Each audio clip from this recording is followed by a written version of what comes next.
Okay. Yeah, Assalamualaikum and very good morning to all. Hi, all.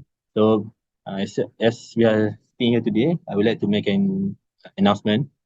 To start this webinar, please turn off your microphone so that you cannot cause any interruption during the webinar process. So, without further ado, I would like to start an introduction for guest speaker, Dr. Ricardo Palma from New Zealand. So our guest speaker, Dr. Ricardo, was born in Argentina and he has pursued his master's in biological sciences, majoring in entomology in the University of Buenos Aires in Chile. Okay. So, uh, after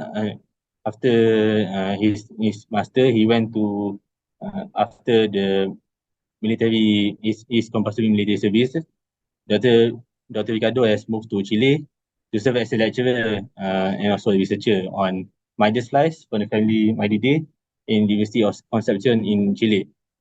So in light of the military coup in September 11, 1973, Dr. Ricardo moved to New Zealand as a political refugee and studied as a research assistant in the University of Canterbury in Christchurch under the direction of Dr. Robert Pilgrim. So after 2 years serving as a research assistant, he attained the position as a scientist in the then National Museum of New Zealand, now called the Papa Museum. So in 1991, he was offered the position as the curator of entomology until his retirement in May 2016, after working in the museum for 40 years. So Dr. Ricardo has a lot of peer-reviewed articles, and also he has wrote several book chapters, so the several books which are focusing on the diversity life of the Pictorial. Okay. So Dr. Ricardo is now an editor in the Zutaxa, focusing on the lice, and also is a member of um, multiple groups in mostly focusing on the avian nomenclature. So without further ado, I'd like to invite Dr. Ricardo Palma to continue with his presentation on the New Zealand lice.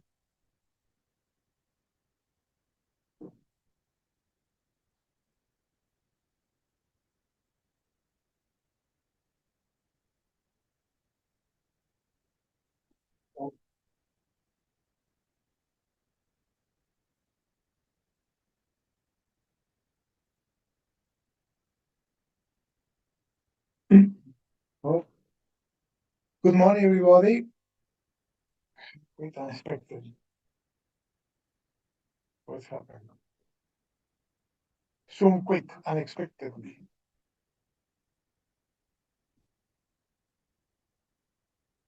Okay, now? Okay.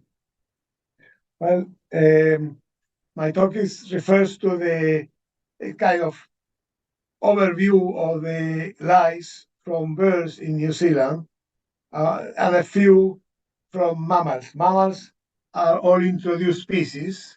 New Zealand has no native mammals except for bats, and bats don't have lice.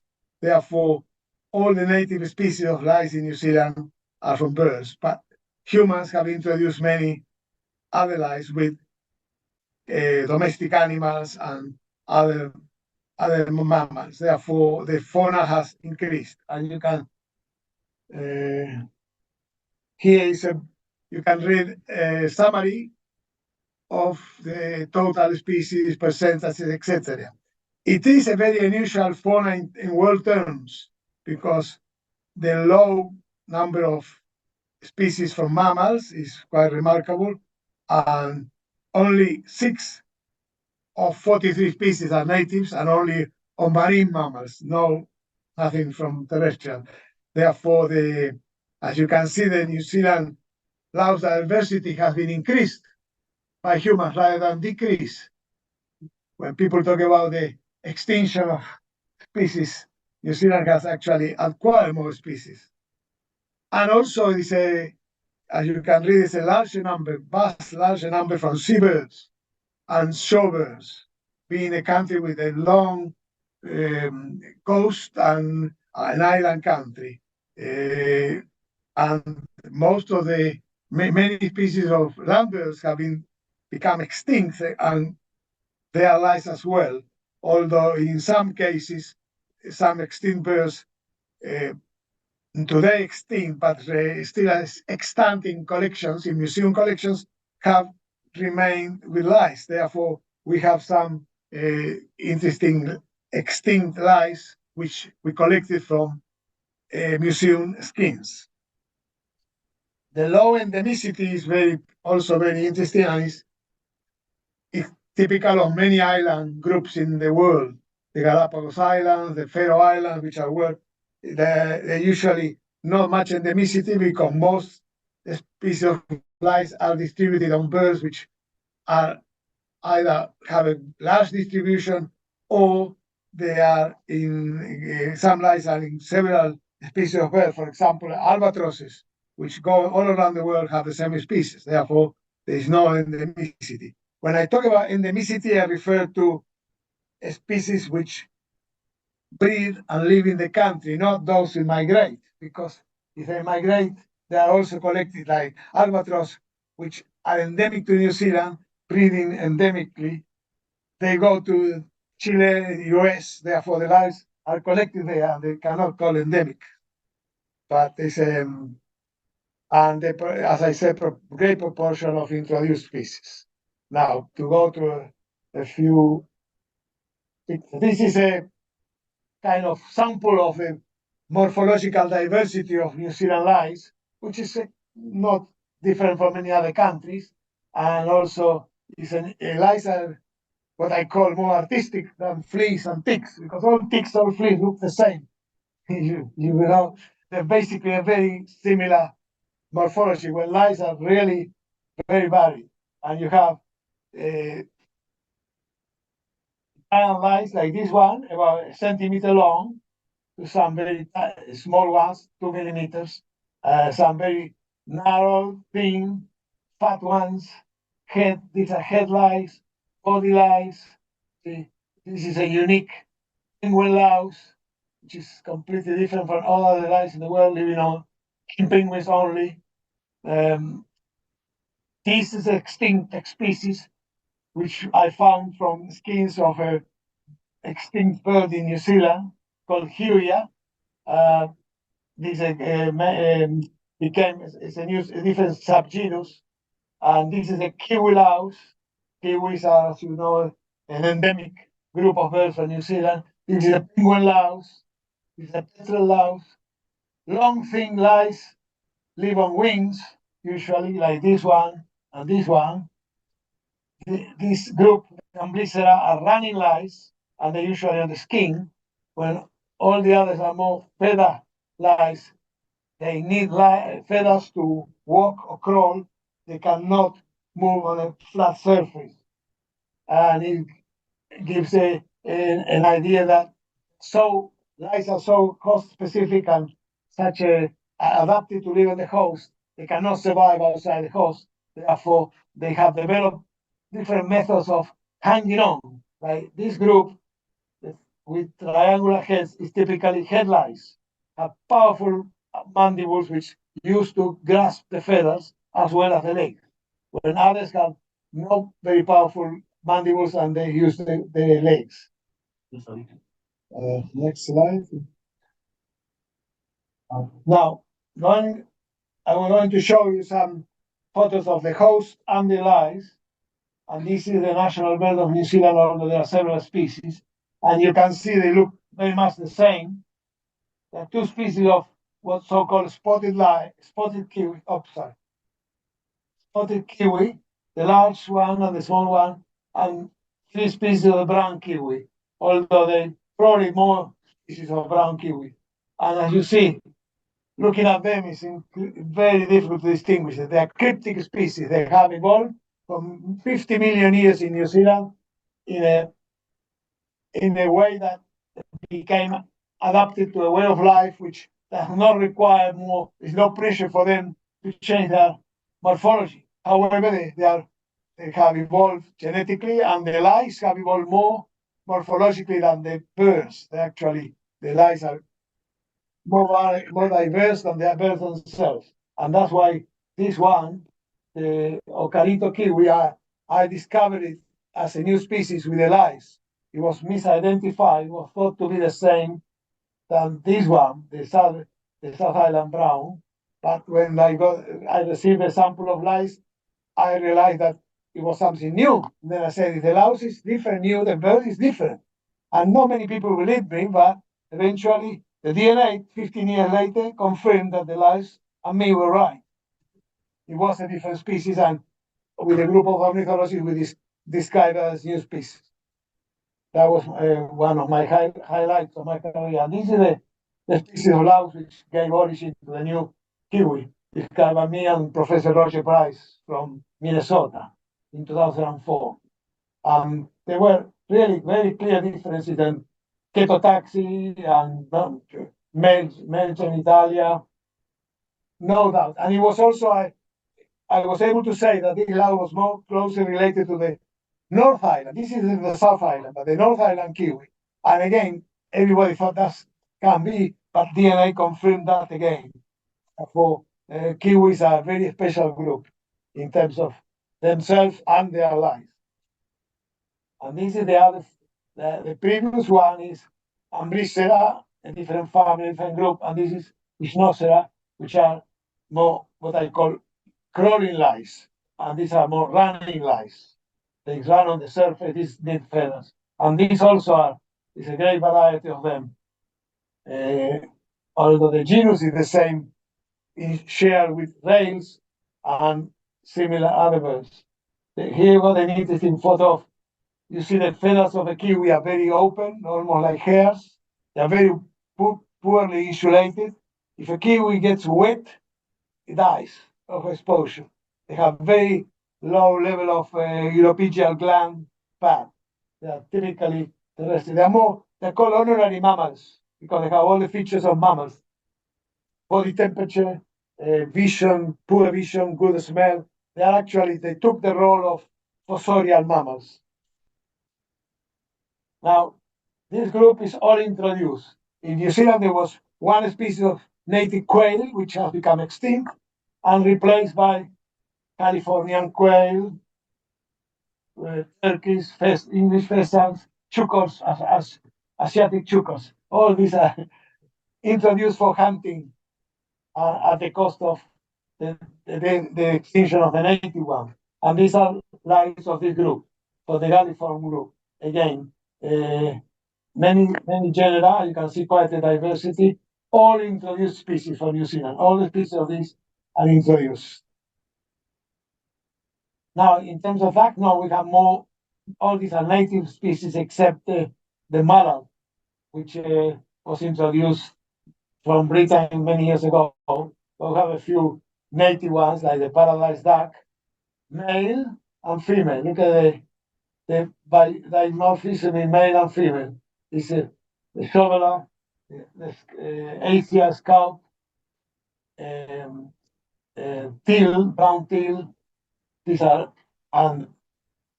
the three typical genera of lice on ducks and geese. The central one is large, about 8 millimeters long. Again, it's a running louse. You can tell by this. And this is a head louse, again. Remember, and this is a wing louse. That they are typically the three microhabitats on birds: wing, head, and body. Although there are other microhabitats. This is the endemic genus, endemic species, the torrent duck. These torrent ducks in Australia and South America, they are unrelated, and they actually live in very rapid rivers, and they are able to swim against the current, and they have a very soft bill here, soft flap. They used to browse algae and vegetation from the rocks. It's called the torrent duck or blue duck or Fio in Maori, and it's an endemic genus, one quite special enough. As such, it has got an endemic species, not endemic genus. Acidoproctis is not, but endemic species of louse. The only one I've been able to find so far. It's a grebe or diving bird, which in New Zealand have two native species and a few recently introduced from Australia. New Zealand has changed, humans have changed the environment of New Zealand to the point that have become more friendly to Australian species. And continuously, over thousands of years, there are birds and insects coming from Australia to New Zealand, taken by the wind because the prevailing westerlies, and New Zealand acts as a trap. Many of them die off, they don't establish, but many of them do establish.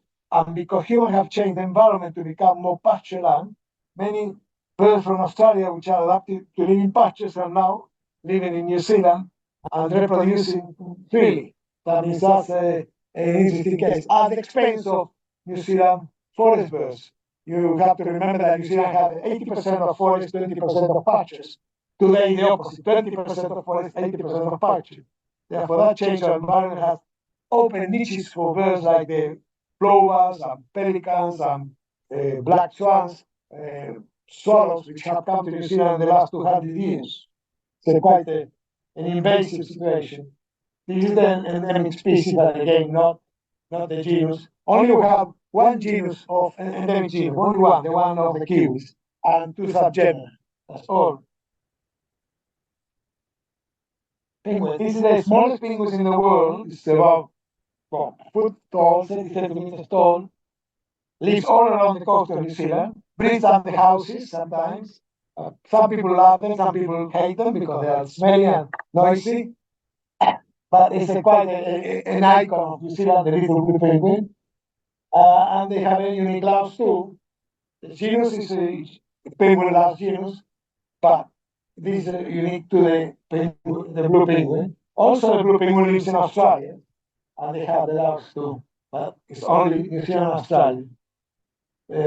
New Zealand had a good number of subantarctic islands, which give an increased number of birds, especially seabirds.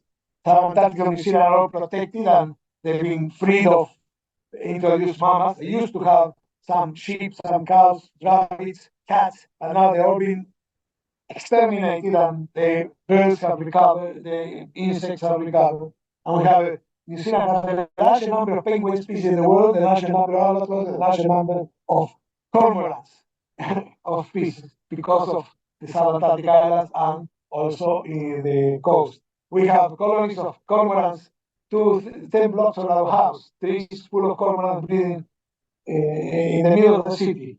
It's quite different friendly. And these are the penguin louse. It's an interesting genitalia, as you can see. I usually say that female lice may not like sex because their males have in their genitalia such structures to hook up and keep hooked, which sometimes even destroys the sacs inside the female, like it has been shown with weevils. I don't know if you, some weevils, the male at the time of copulation destroys the female sacs inside, therefore no more copulation, only one. And I believe it has not been demonstrated in life. I believe it's the same in life, because when you see this genitalia inside the female is open like an anchor, and it must be very must destroy quite a few of the tissues of the genital sacs in the female. As a theory, has to be studied. And these are my favorite lice, albatross lice, which I have published several papers. And albatross have an old group of birds, and all the groups, geologically, all the groups of birds tend to have more diversity of lice, with more time for evolution. Also, the albatross, I don't know if you ever seen an albatross skin or lice, it's a very large bird with a good number of microhabitats, the plumage. Therefore, you have got 6 genera, sometimes 7 species. Albatross is together with the tinamous of South America, have the largest number of genera of lice. in one bird. For example, this one is a relic, is a fossil, living fossil louse, unique, one species, one genus, still difficult to tell how it probably has relations with other birds which have become extinct, but very unique in their morphology. You've got three wing lice, which is very unusual. 1, 2, 3 wing genera of lice, one genus of running, and one head louse. And there are about 6 species of this one, about 8 of these, 2 of these only. And it's about, you can distinguish some groups of albatross by the lice. The northern hemisphere one, the largest albatross, the smaller one. Petrels, we have the largest number of petrels also in the world. Of between breeders and visitors, we have over 100 species of petrels. And of course, that's why I became a specialist on silver lice, because it's the country to be there. And then you have these petrels. I don't think it's any in Malaysia. Is any petrel in Malaysia? Breeding petrel in Malaysia? Probably not a single petrel. No, they tend to be most polar. But there are in some Galapagos Islands, being tropical, still have petrels. Yes. Almost all the islands of the world used to have, or still have. They're interesting birds because they are easy prey. Once they're on land, they cannot take off like a sparrow. They need to run like a plane. They need to do taxi to take, or otherwise they need wind. Therefore, you can go and pick it up with your hands when they are land. No problem. They don't escape. And that's what predators eat them so easily: cats and rats and mice. And also, they breed on the ground. They don't breed on trees. Therefore, many petrels have gone extinct in the Pacific Islands because of the introduction of predators like humans. And it's really very pity. There is this genus is unique to petrels. With Professor Pellegrin, my friend and mentor, we published several new species, but this particular one, they're all wing lice. This is a revision. This one is Ancystrona magellii, is a very unusual louse. It still needs a lot of DNA work.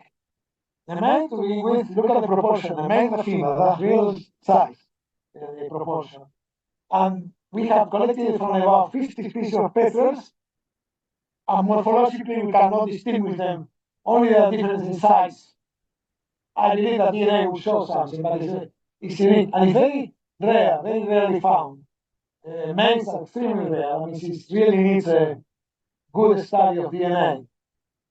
And Longimelopon, the one on the right side here, is unique in that it lives inside the rachis of primary feathers. You know, the rachis, the central tube of the feather, and they have the barbules. Well, these lice burrow inside the rachis. When the feather is growing and soft, they make a hole and go inside. And as the feather grows, they eat the pith of the feather. They defecate, they molt the skin, they do all their lives inside the feather. When the feather becomes old and the bird is going to molt it, they come out and go to a new feather. And of course, they were very rare in collections because very seldom you find them outside the feather. But then Professor Pruning had an idea, and 50 years ago when I arrived here, I said, let's take the feathers and boil them in caustic. You know, potassium hydroxide, caustic potassium, 10%, 20%, and you simmer them with the feathers. The feathers dissolve completely, becomes a black soup, and you filter it. Hundreds of these lice came along. They were all inside the feathers.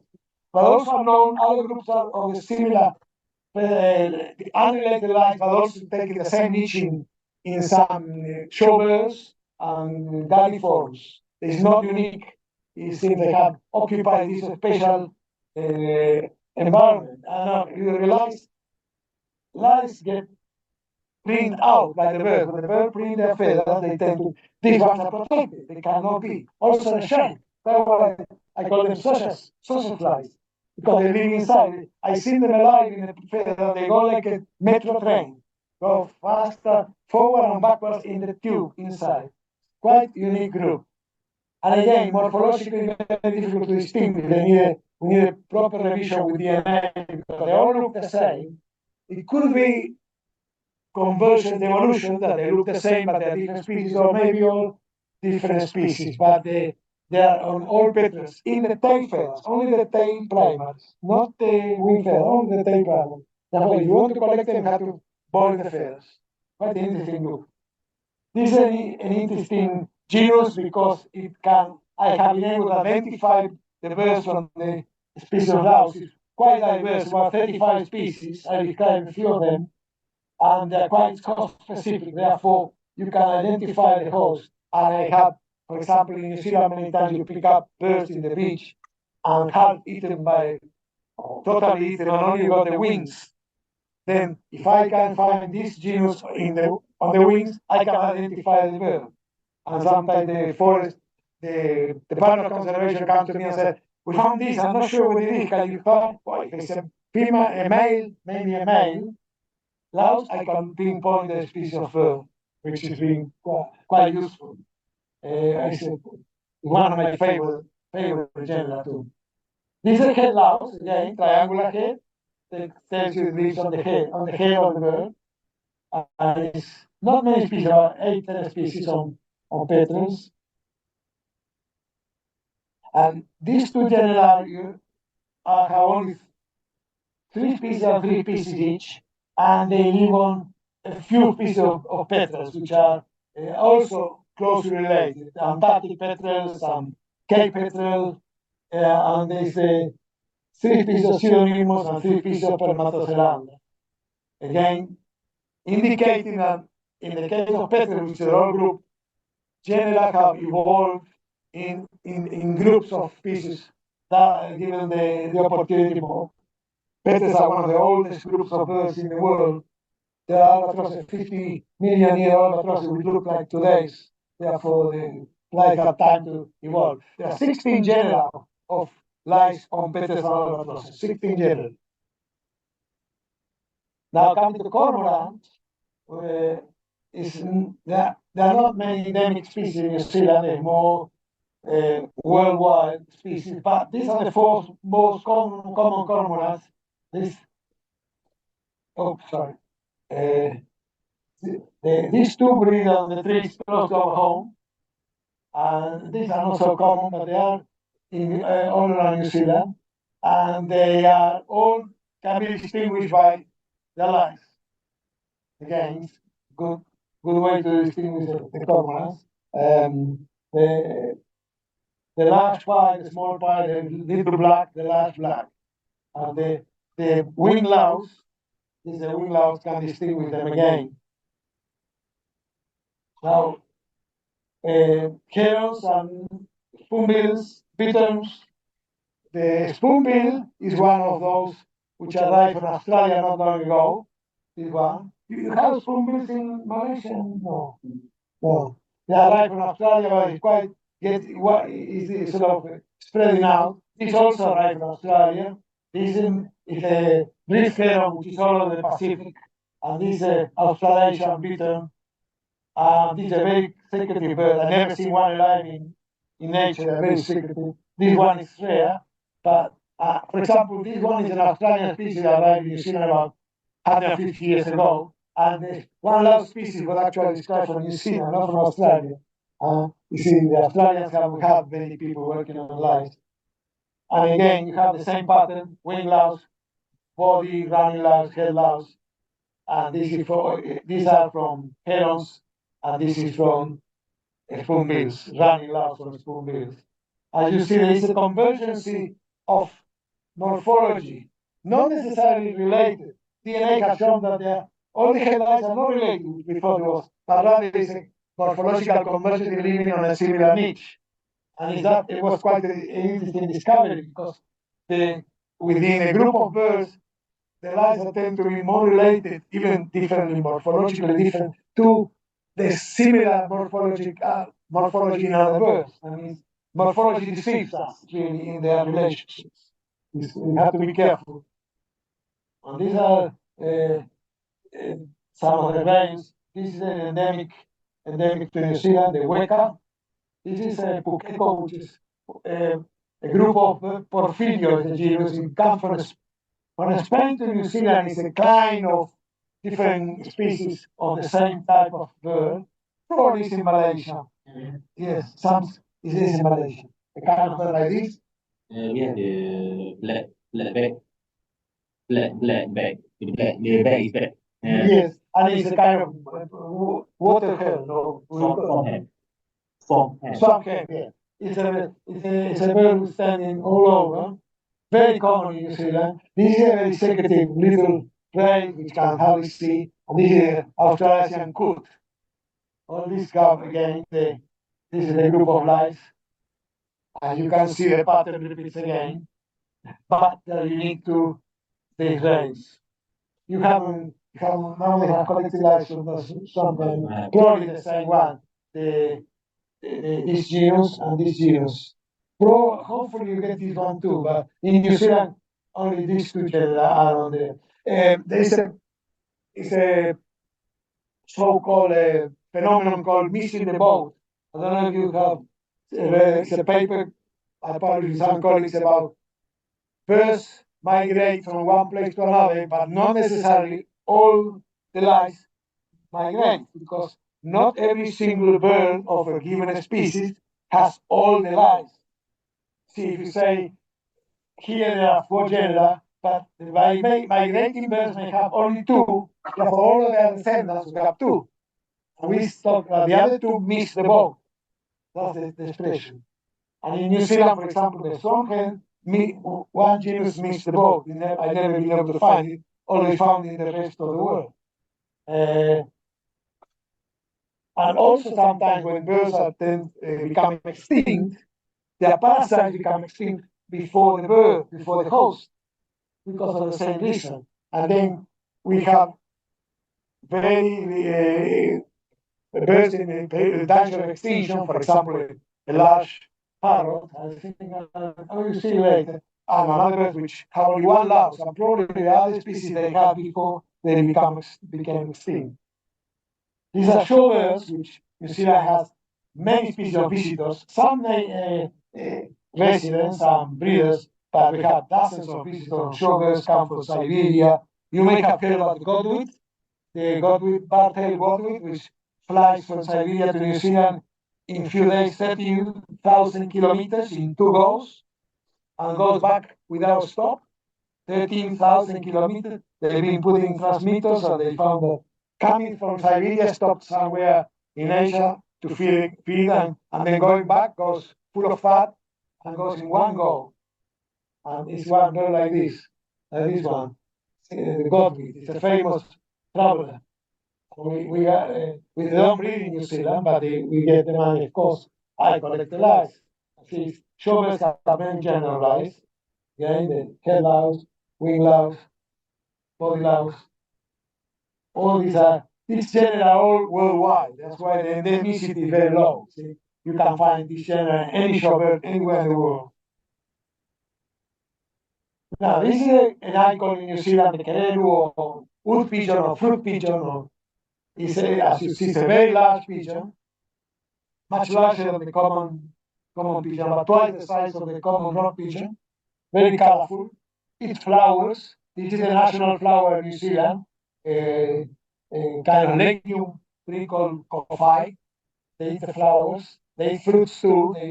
The fruit, and it has got these 2 species. This is an endemic species, but this one, you see the name Timorensis, was discovered in Timor-Leste, an island in the Pacific. And we thought it would be a different species of New Zealand, no. And it happened that the host of this one, the type host, is a related bird. But this is a unique species, but not a genus.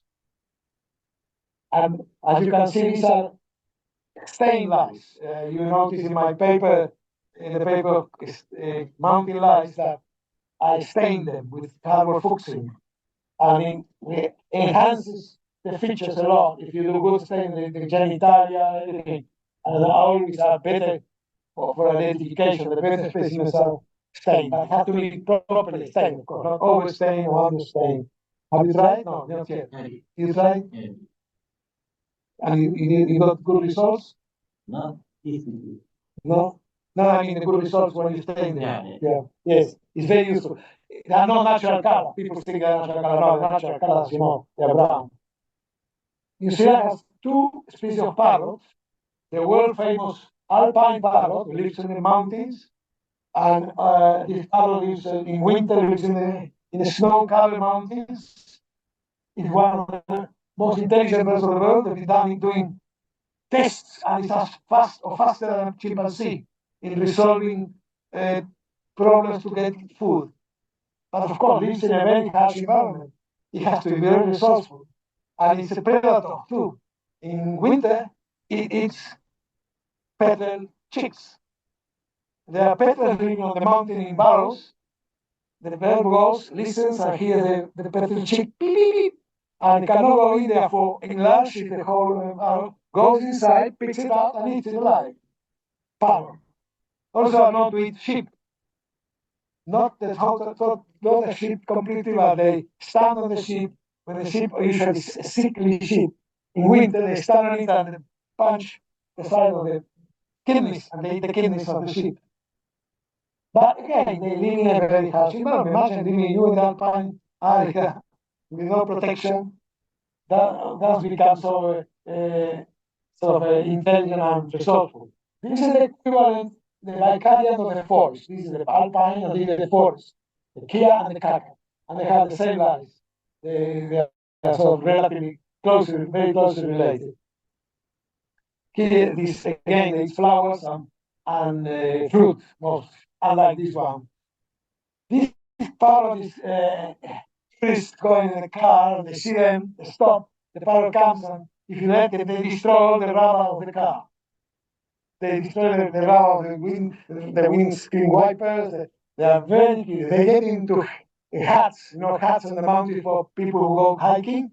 They get inside, they destroy everything. They are really, you can call them distracting, but I call them naughty, like children. But they investigate everything. They chew wax, candles, they talk around the roofs, they just play. They're unbelievable birds. I love it. And these are the lives of the Kaka and the Kia. Kaka, Kia. The head louse, the body louse, and wing louse again. Kellogg, a worker in the US in Stanford University at the beginning of the 20th century, wrote a paper describing this species, and typically at the time said, wrote, at least this Kia, this bird which kills sheep in New Zealand, has some lice which bother it, that make a nuisance. This bird is bad. See, that published the paper. Now today you never publish that, but it's the comment that the bird was bad, therefore needed some lice to make his life bad too. Strange things you find in all papers. We have two species of kingfisher, one native, the left one, the New Zealand kingfisher, and the other one is the kookaburra, the Australian kookaburra, which is the kingfisher which introduced to New Zealand. These are the lives of on the left is the New Zealand kingfisher, on the right the kookaburra, which again was introduced by humans but brought the lice. Sometimes introduced birds become arrival completely clean of parasites, but this was obviously increase the biodiversity of New Zealand lives.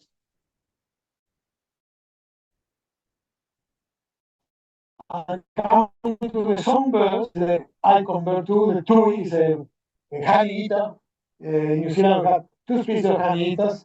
They feed on insects sometimes, but mostly on nectar.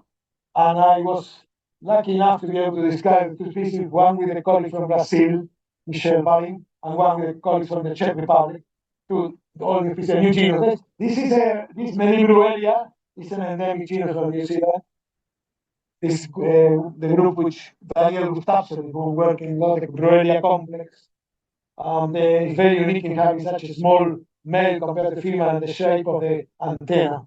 That's why we made it into new genus.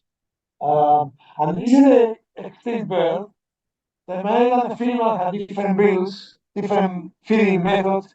They were thought to be different to species. They were declared as species until they realized they were. But unfortunately became extinct in 1907. The last one was in 1907. It was probably declining naturally, but humans gave it the coup de grace. Both Maori, the first arrival, the first people arriving in New Zealand, they appreciate their wings, the tails to adorn themselves. Then the Europeans arrived, and because it was a rare bird, unique to New Zealand, they started killing it and sending it to overseas museums. And then now it's hundreds of specimens in museums, but not alive anymore. And of course, for the museum specimens, I have 400 lives of museum specimens collected for the male and the female. But the surprise was that this bird is a wattle bird, together with two other species in New Zealand, and they thought that the louse would be the same. And no, this louse is what is called a host switch. It's a concept by which a louse moves from a host to an unrelated host and is able to adapt and survive. Even the new host is completely different. And it's very seldom has happened. Most of them died off. But this one is one of the unique cases where this louse actually originated from a rail. It's a rail louse, Ralicola. Different subgenes because it has become morphologically different. But the heads and the genitalia are typically rail louse. But it's only passerine, which was a disappointment because we thought the louse would give us an indication of relationship of the bird. But no relationship. It just happened to be a Scotch which may have happened thousands of years ago, maybe more. And again, this bird is a ground wasp, a ground living bird. Therefore, the contact with the rays should have been possible. That gives a possibility. That is one of those things. An Australian invader brought by the humans, the black magpie, very common again, two species of lice. One I described with my colleagues in Czech Republic, the body louse. 12 o'clock I should finish, no? Then we're going to mammals. We have lots of marine mammals in New Zealand. You probably know that whales don't have lice, no, but pinnipeds, seals, sea lions, fossils, sea elephants have lice, and their lice are very unique, extremely unique in their morphology.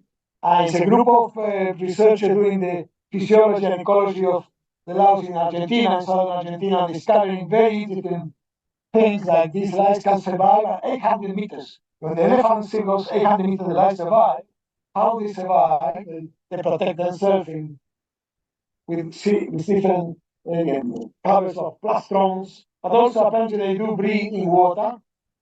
And these are unique in having to synchronize their breathing cycle with the host, because lice tend to breathe all year round, because they live in their environment all year round. But these cannot. They cannot breathe when the hosts are at sea for 6 months, 8 months. They have to breathe when the host comes to land to breathe itself. Therefore, there is a synchronization.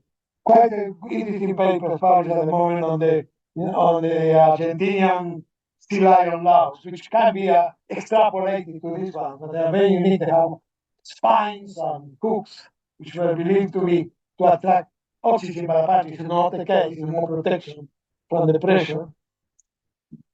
Sorry, the one on the top left is this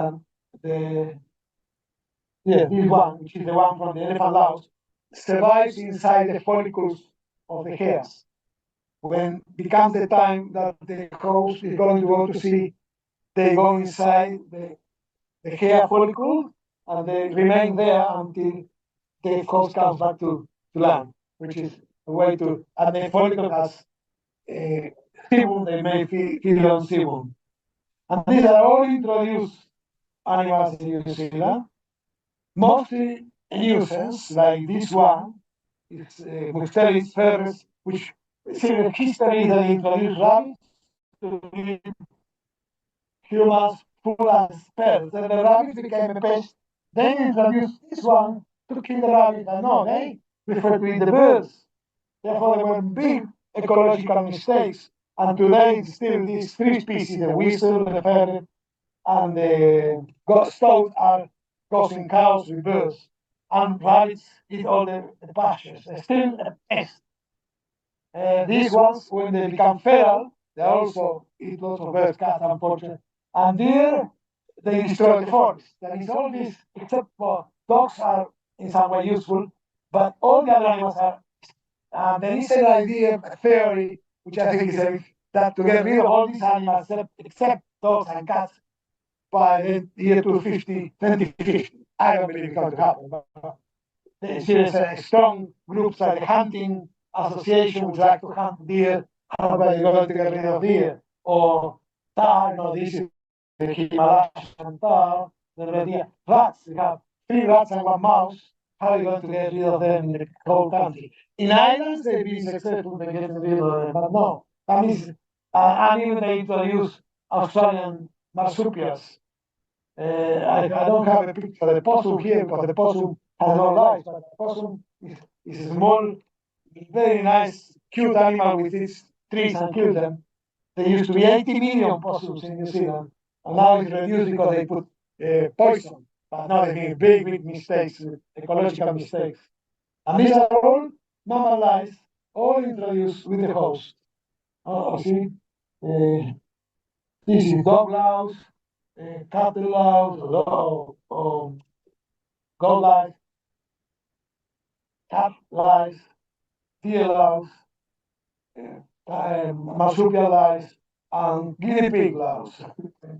Yeah, all introduced. And these are the other group. The other ones were, these are the chewing lice, and these are the sucking lice. These suck blood, again, rats, goats, and goats, and rabbits, and pigs, and these are several species, and these are rats again. And these species, the good thing they have is because they feed on blood, blood is very easy to remove from inside, therefore they make beautiful slides. See, feathers are much more difficult to make slides. And that's it. Thank you for your attention and questions. If 5 minutes of questions.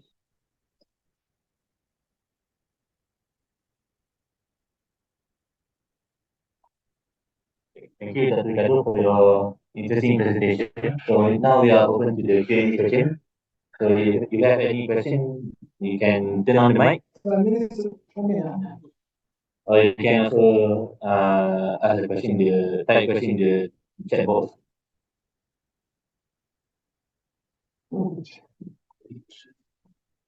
Yeah. Sorry? Oh, thank you. Yeah, the photos is not mine. The slide mountain, yes, but the photos are, we have a French man at the museum who had all these photos. He's very good.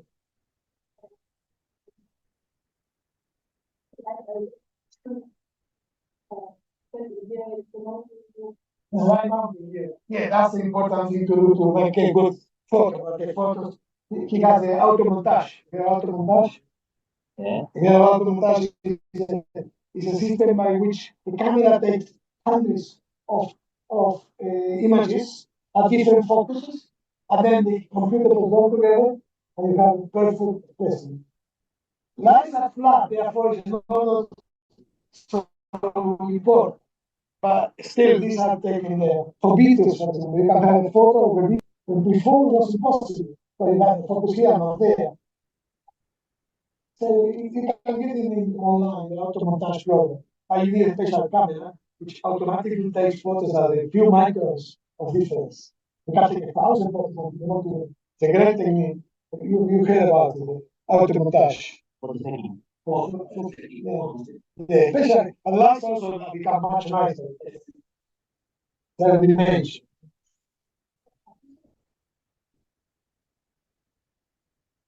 Well, first you have to, there are different situations.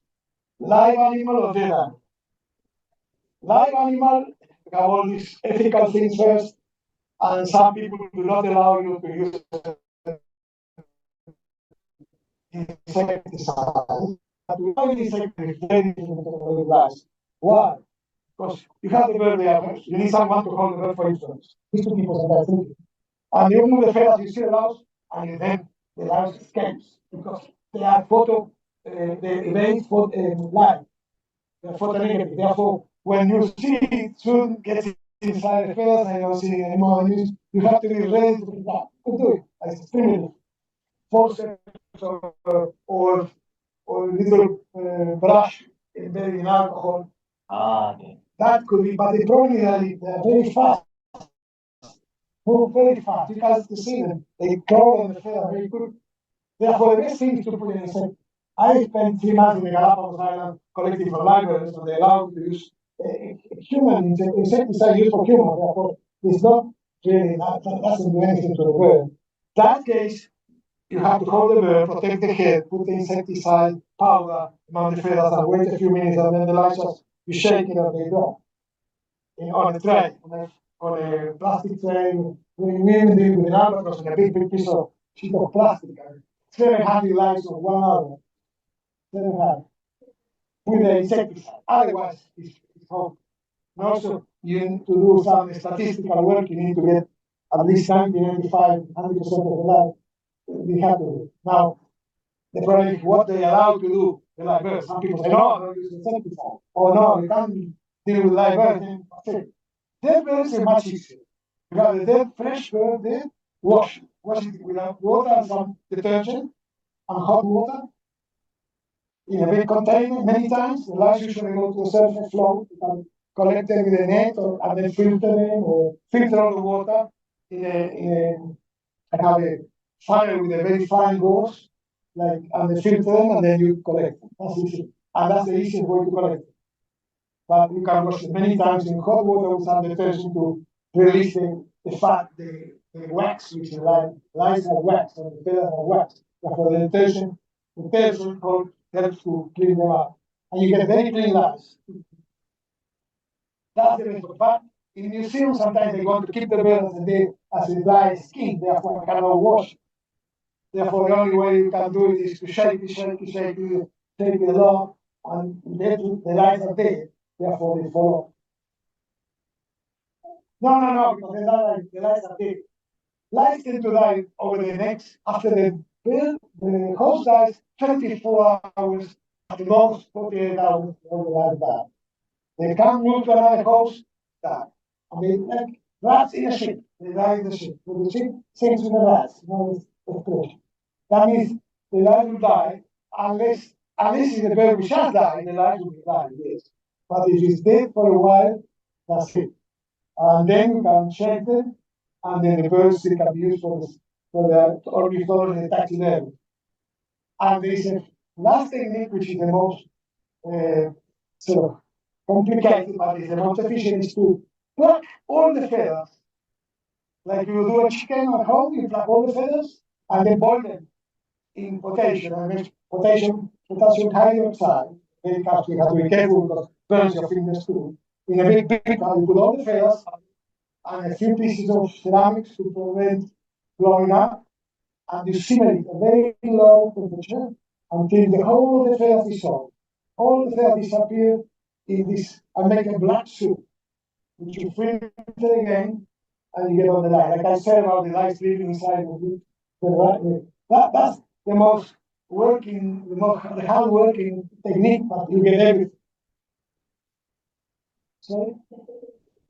30%, I use 30%, but you can use 10%, 20% is quicker.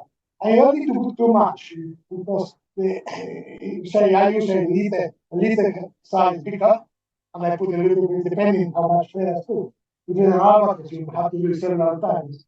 But if it's a little bird, and then simmer it for a few minutes until you see that there's no more pieces of feather. And then you need a good funnel with gauze.